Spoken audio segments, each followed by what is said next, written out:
여러분 안녕하세요. 유료오염 손해배상보호장법 강의 제10강을 시작하도록 하겠습니다. 이번 시간에는 유료오염 손해배상보호장법의 주요 용어와 정의, 또 법의 적용 범위와 관련 국제협약의 관계, 유료오염 손해의 배상책임 체계를 알아보도록 하겠습니다. 유료오염 손해배상보호장법은 유조선, 일반 선박 및 유료 저장 부선에 의한 유료오염 손해의 배상 및 보상에 관한 사항을 규정하여 피해자를 보호하고 해운과 석유 산업의 건전한 발전에 이바지함을 목적으로 하고 있습니다. 책임협약은 1992년 유료오염 손해에 대한 민사 책임에 관한 국제협약을 의미하는 것이고, 국제기금협약은 1992년 유료오염 손해 보상을 위한 국제기금의 설치에 관한 국제협약을 의미합니다. 또 선박연료유 협약은 2001년 선박연료유 오염 손해에 대한 민사 책임에 관한 국제협약을 의미하는데요. 이러한 협약들이 유료오염 손해배상보장법의 내용을 이루고 있습니다.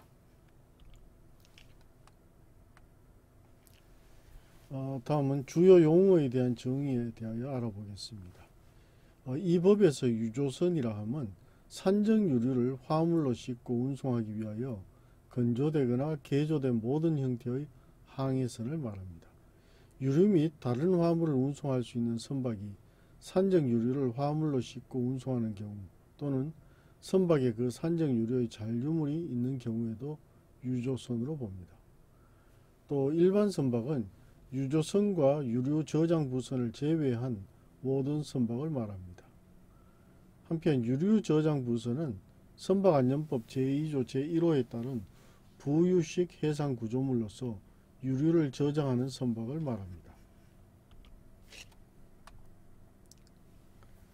다음은 이 법에서 선박 소유자라고 하면 유조선 및 일반 선박의 소유자, 또 예외적 선박 소유자, 선체 용선의 경우로 나누어서 볼 수 있는데요. 선박법 제8조 1항, 어선법 제13조 제1항 또는 외국의 법령에 따라 선박의 소유자로 등록된 자를 유조선 및 일반 선박의 소유자로 얘기합니다. 또 소유자가 외국 정부인 경우에는 그 국가에서 그 유조선 또는 일반 선박의 운항자로서 등록되어 있는 회사 또는 그 밖의 단체가 있으면 그 회사 또는 그 밖의 단체를 이 법에 따른 선박 소유자로 봅니다. 또 국민이 외국 국적의 유조선 또는 일반 선박을 선체 용선한 경우에는 선박의 소유자로 등록된 자와 선체 용선자를 모두 이 법에 따른 선박 소유자로 봅니다.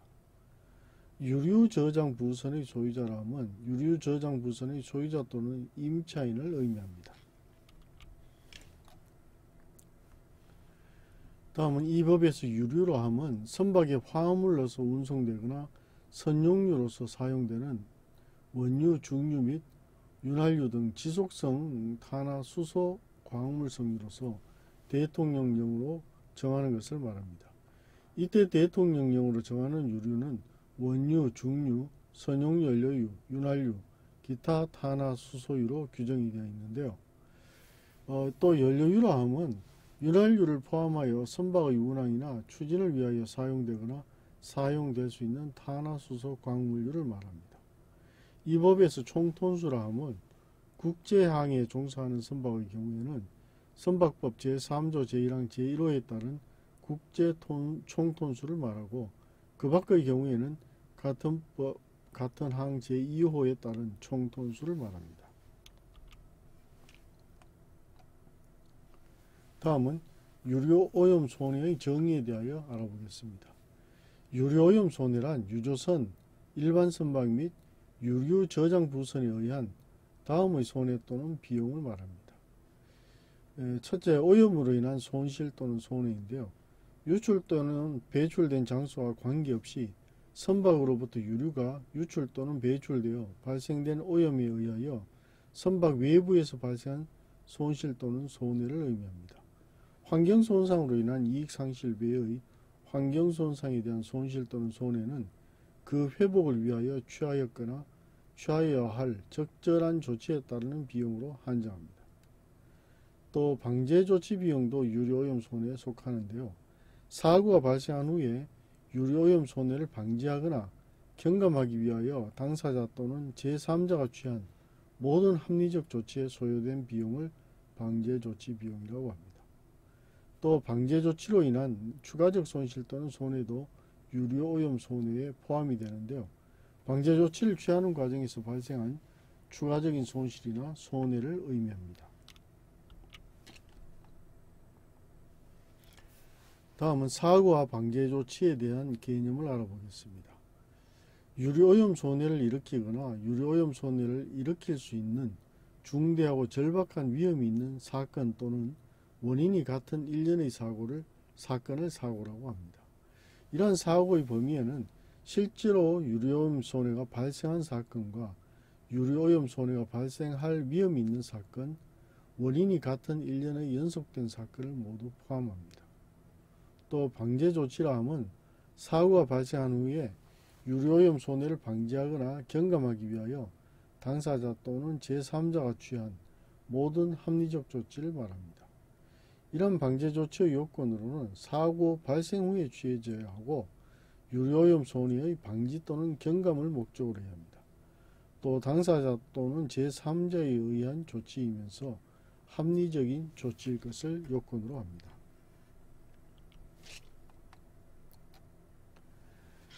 이 법에 따른 유류오염 손해배상보장계약에 따라 선박 소유자의 손해를 전부하거나 배상 의무의 이행을 담보하는 자를 보험자 등이라고 합니다. 또 제한채권이라 함은 선박 소유자 또는 보험자 등이 이 법에 따라 그 책임을 제한할 수 있는 채권을 말합니다. 한편 수익채무자는 해당 책임제한 절차에서 제한채권에 대한 채무자로서 책임제한 절차 개시의 신청을 한 자 외의 자를 말합니다. 다음은 국제협약 관련 용어를 알아보겠습니다. 이 책임협약이라 함은 1992년 유류오염 손해에 대한 민사책임에 관한 국제협약을 말한다고 했고요. 국제기금협약은 1992년 유류오염 손해 보상을 위한 국제기금의 설치에 관한 국제협약을 말합니다. 또 여기서 국제기금은 국제기금협약 제2조 제1항에 따른 유류오염 손해의 보상을 위한 국제기금을 의미하고, 추가기금협약은 1992년 유류오염 손해 보상을 위한 국제기금의 설치에 관한 국제협약의 2003년 의정서를 말합니다. 또 추가기금은 추가기금협약 제2조 제1항에 따른 유류오염 손해의 보상을 위한 국제기금을 의미합니다. 한편 선박연료유협약이라 함은 2001년 선박연료유 오염 손해에 대한 민사책임에 관한 국제협약을 의미합니다. 다음은 유류오염 손해배상보장법의 적용 범위에 대하여 알아보겠습니다. 먼저 장소적 적용 범위입니다. 이 법은 대한민국의 영역, 즉 영해를 포함한 영역 및 대한민국의 배타적 경제 수역에서 발생한 유류오염 손해에 대하여 적용하게 됩니다. 대한민국의 영역이라 함은 대한민국의 주권이 미치는 수역과 영토를 의미하는데요. 영해 및 접속수역법 제1조의 규정에 의한 영해, 영해 및 접속수역법 제3조의 규정에 의한 내수, 또 이에 접속한 영토를 의미합니다. 한편 배타적 경제수역은 배타적 경제수역 및 대륙붕에 관한 법률 제2조 제1항의 규정에 따른 수역인데요. 기선으로부터 그 바깥쪽 200해릭의 선까지에 이르는 수역 중에 대한민국 영해를 제외한 수역입니다. 또 관계국 간의 배타적 경제수역의 경계는 국제법을 기초로 관계국과의 합의에 따라 획정이 됩니다.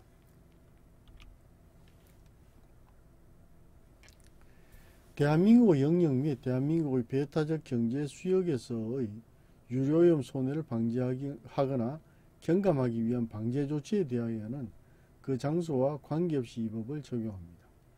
우리나라의 유류오염 손해를 방지하거나 최소화하기 위하여 취한 합리적인 조치는 그것이 어느 곳에서 취하여졌는가를 묻지 않고 이 법의 적용을 받습니다.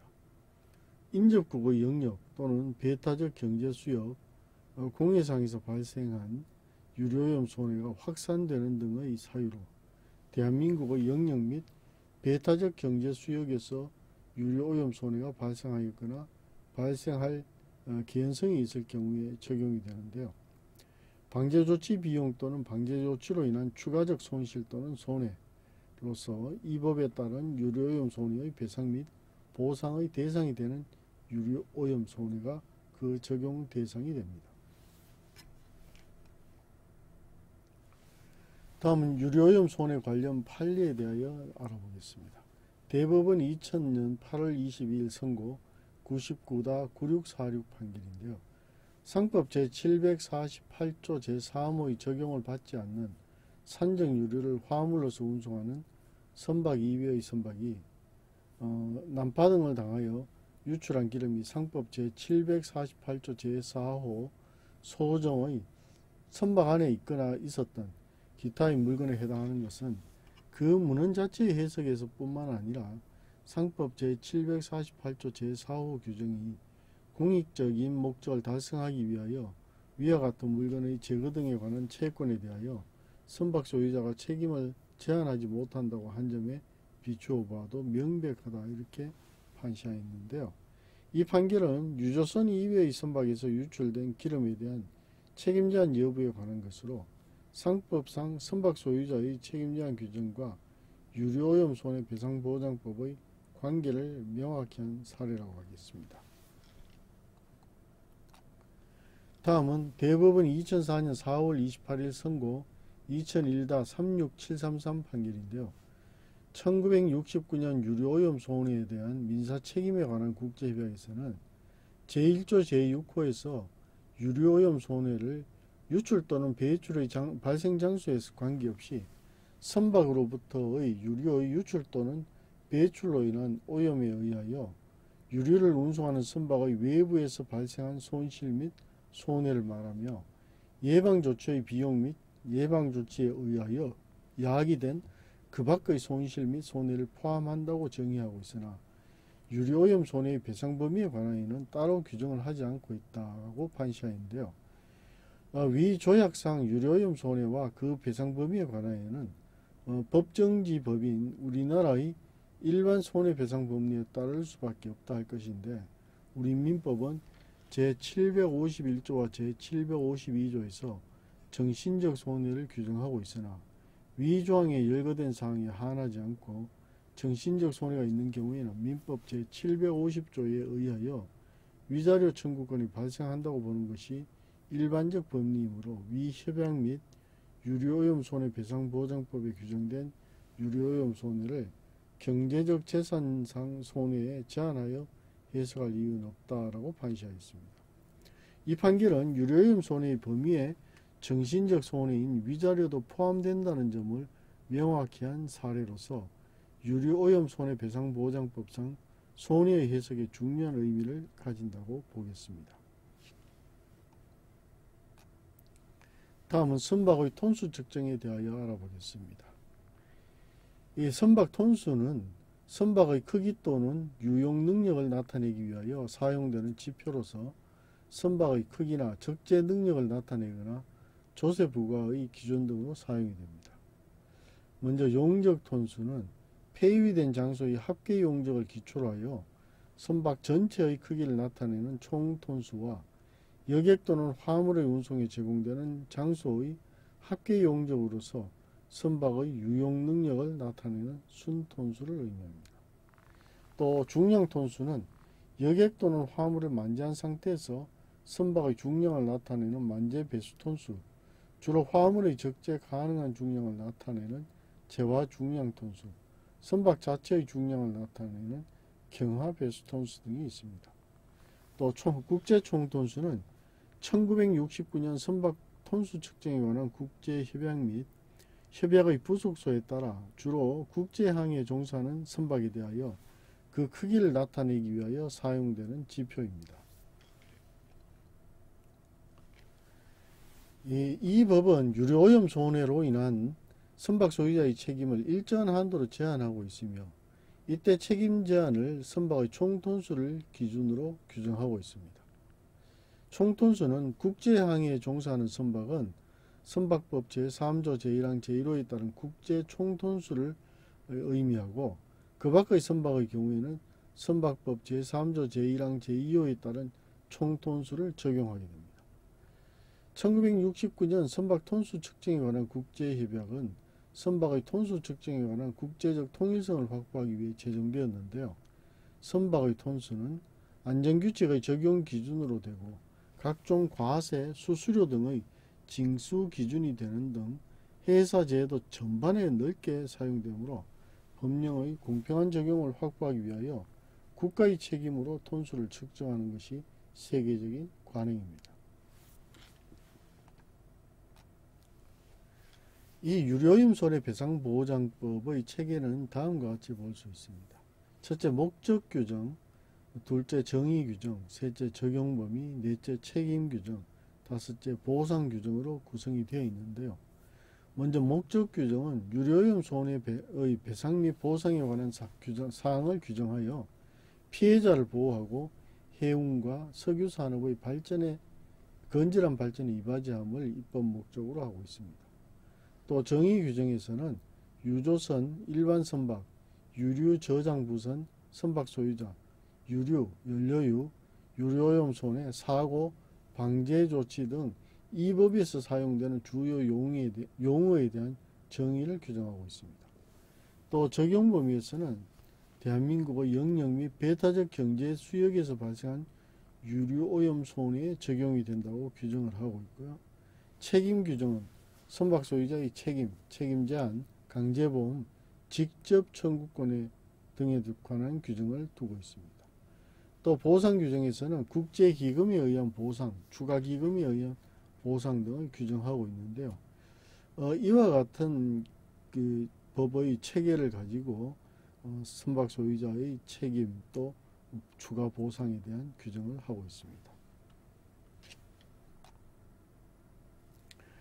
다음은 유료오염 손해배상보호장법의 특징에 대하여 알아보도록 하겠습니다. 이 법의 가장 큰 특징은 국제협약을 국내법화한 것이라는 것입니다. 즉 앞에서 언급한 책임협약, 국제기금협약, 추가기금협약, 선박연료협약 등 국제협약을 비준하고 이를 국내법으로 수용하여 국제적 통일성을 확보하고자 하는 것이 이 법의 목적입니다. 또 엄격 책임주의를 채택하였습니다. 선박 소유자의 무과실 책임을 원칙으로 하여 피해자의 보호를 강화하고 있습니다. 다음은 선박 소유자의 책임을 일정한 한도로 제한하여 해운산업의 보호와 피해자 보호 간의 균형을 도모하고 있습니다. 다음은 일정 규모 이상의 선박 소유자에게 보험 가입을 의무화하여 배상 자력을 확보하고 이를 강제로 가입하도록 한 것입니다. 다음은 유료오염 손해배상보호장법의 적용 대상 선박에 대하여 알아보겠습니다. 먼저 유조선입니다. 산적 유류를 화물로 싣고 운송하기 위하여 건조되거나 개조된 모든 형태의 항해선입니다. 유류 및 다른 화물을 운송할 수 있는 선박이 산적 유류를 화물로 싣고 운송하는 경우 또는 선박에 그 산적 유류의 잔류물이 있는 경우에도 유조선으로 보게 됩니다. 또 이 법에서 일반 선박이라 하면 유조선과 유류 저장 부선을 제외한 모든 선박을 의미하는데요. 화물선, 여객선, 어선 등 다양한 선박이 포함됩니다. 또 유류 저장 부선이라면 선박안전법 제2조 제1호에 따른 부유식 해상 구조물로서 유류를 저장하는 선박입니다. 해상에 고정되어 유류를 저장하는 시설도 포함되고 있습니다. 다음은 유료오염 손해의 유형에 대하여 알아보겠습니다. 유형은 재산적 손해, 경제적 손실, 환경 손해, 방제 비용으로 크게 구분할 수 있는데요. 먼저 재산적 손해는 유류오염으로 인한 직접적인 재산 피해를 의미합니다. 이에는 어선, 양식장, 해안시설 등의 오염 피해와 오염된 재산의 청소 비용, 오염으로 인한 재산 가치 하락 등이 포함이 됩니다. 또 경제적 손실로는 유류오염으로 인한 영업 손실 등 간접적 피해를 의미하는데요. 어업, 양식업 등의 수입 감소, 관광업 등 해양 관련 산업의 수입 감소, 해안지역 상권의 매출 감소 등이 이에 해당합니다. 또 환경손해는 환경 자체에 대한 손해를 의미하는데요. 환경 회복을 위한 합리적 조치 비용, 환경 손상으로 인한 이익 상실, 생태계 보건 비용 등이 포함됩니다. 또 방제 비용으로는 유료오염 방지 및 경감을 위한 비용을 의미하는데요. 오염 확산 방지를 위한 조치 비용, 오염 물질 제거 및 청소 비용, 방제 인력 및 장비 동원 비용 등이 이에 해당합니다. 다음은 유료오염 손해배상의 특수성에 대하여 알아보도록 하겠습니다. 손해의 광범위성이 첫 번째 특수성인데요. 유료오염 사고는 광범위한 지역에 영향을 미치며 다양한 유형의 손해를 발생시킵니다. 따라서 직접적인 재산 피해, 환경오염으로 인한 생태계 파괴, 지역 경제에 미치는 장기적 영향 등이 매우 크다고 볼 수 있습니다. 다음 국제적 성격을 띨 수 있는데요. 해양오염은 국경을 초월하여 발생할 수 있으며 국제적 협력이 당연히 필요하다고 하겠습니다.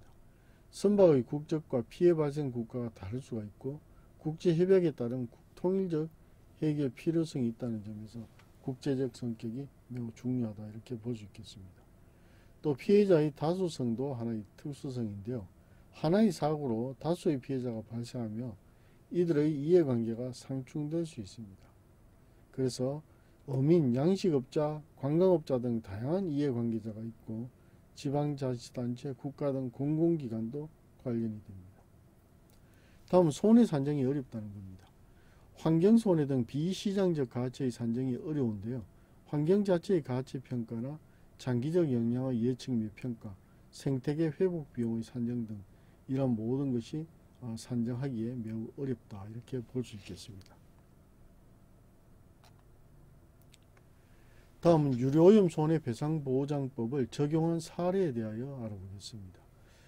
첫째, 허베이 스피리토 사고가 대표적인데요. 2007년 12월 7일 태안 앞바다에서 홍콩 선적의 유조선 허베이 스피리토와 삼성중공업 소속 크레인 바지선이 충돌하여 원유 약 12,547kl를 유출했습니다. 2008년 초에는 국제유료오염 보상기금 즉 IOPC 펀드와 선주상호보험조합이 피해보상 접수를 시작했고 유료오염 손해배상보장법에 따른 보상 절차가 진행되었습니다. 2008년 7월에는 허베이 스피리토 유료오염 사고 피해 주민의 지원 및 해양환경의 보건 등에 관한 특별법이 제정되었고 2009년에서 2015년 사이에는 국제기금과 추가기금을 통한 피해 보상이 이루어졌는데 총 보상 한도는 약 3.21억 SDR, 약 우리 돈으로 약 5,600억 원에 달하는 피해 보상이 이루어졌습니다. 이 사고는 유료오염 손해배상보장법이 실제 적용된 대표적인 사례로서 국제기금과 추가기금을 통한 보상체계가 작동하였습니다. 유료오염 손해배상보장법의 국제적인 어떤 그 메커니즘을 보면요. 1967년 영국 해안에서 발생한 대형 유조선 사고인 토리 캐니온 사고 이후 국제적 유료오염 배상체계가 구축이 되기 시작합니다. 이 결과 1969년 책임협약, 즉 유료오염 손해에 대한 민사책임에 관한 국제협약이 제정이 되었는데요. 선박 소유자의 엄격 책임과 책임 제한 원칙이 도입되었습니다. 또 이와 함께 선박 소유자의 책임 한도를 초과하는 손해에 대하여 추가 보상을 위한 국제기금으로 1971년 국제기금협약이 제정이 되었고요. 1992년에는 책임협약과 국제기금협약의 적용 범위의 확대 및 보상 한도를 인상하는 개정이 이루어졌습니다. 또 2001년에는 선박 연료유 협약이 제정이 되어 유조선 이외의 선박에서 발생하는 연료유 오염 손해에 대한 배상체계가 마련되었습니다. 또 2003년에는 추가기금 협약이 제정되었는데요. 대형 유료오염 사고에 대비한 추가적인 보상기금이 설립되었다는데 그 의미가 있다 이렇게 보겠습니다. 다음은 우리나라의 유료오염 손해배상보장법의 발전 과정에 대하여 알아보겠습니다.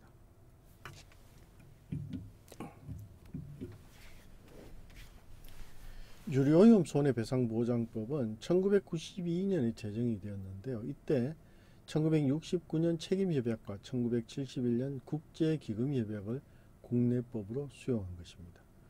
또 1997년에는 1992년 개정의정서를 반영하여 책임 한도액을 인상하고 적용 범위를 확대하였습니다. 또 2004년에는 2003년 추가기금 협약을 반영하여 대형 유료오염 사고에 대비한 추가 보상 체계를 도입하였습니다. 또 2009년 2001년 선박 연료유 협약을 반영하여 일반 선박의 연료유 오염 손해에 대한 배상 체계를 도입하였습니다. 2013년 이후에는 지속적인 개정을 통해서 국제협약의 변화를 반영하고 국내법 체계와의 조화를 이루도록 하고 있는데요. 우리나라는 IMO의 유료오염 관련 협약의 변화를 지속적으로 반영하여 국제적 기준에 부합하는 법 체계를 유지하고 있습니다. 유료오염 손해배상보장법의 주요 쟁점으로는 환경손해의 범위, 또 정신적 손해를 인정하느냐 여부, 또 책임제한 금액의 적정성, 인과관계 입증의 어려움 등이 있습니다.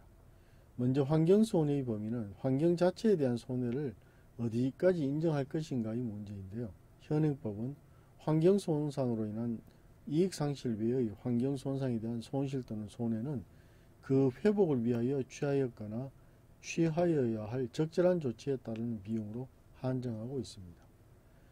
또 대법원은 유료오염 손해에 대해 정신적 손해인 위자료도 포함된다고 판시하고 있는데요.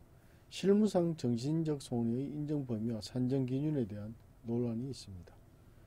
또 대형 유료오염 사고가 발생했을 때 책임제한 금액으로 충분한 보상이 가능한지에 대한 논란이 있는데요. 허베이 스피리토 사고 이후 책임제한 금액의 상향 조정 필요성이 제기되고 있습니다.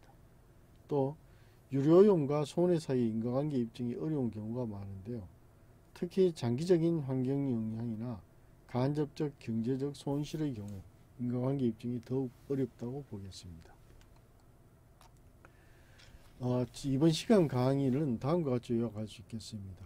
먼저 주요 용어를 정의했습니다. 유조선, 일반 선박, 유류 저장 부선, 선박 소유자, 유류, 연료유, 유료오염 손해, 사고 방제 조치 등 핵심 개념을 명확히 정의한 것입니다.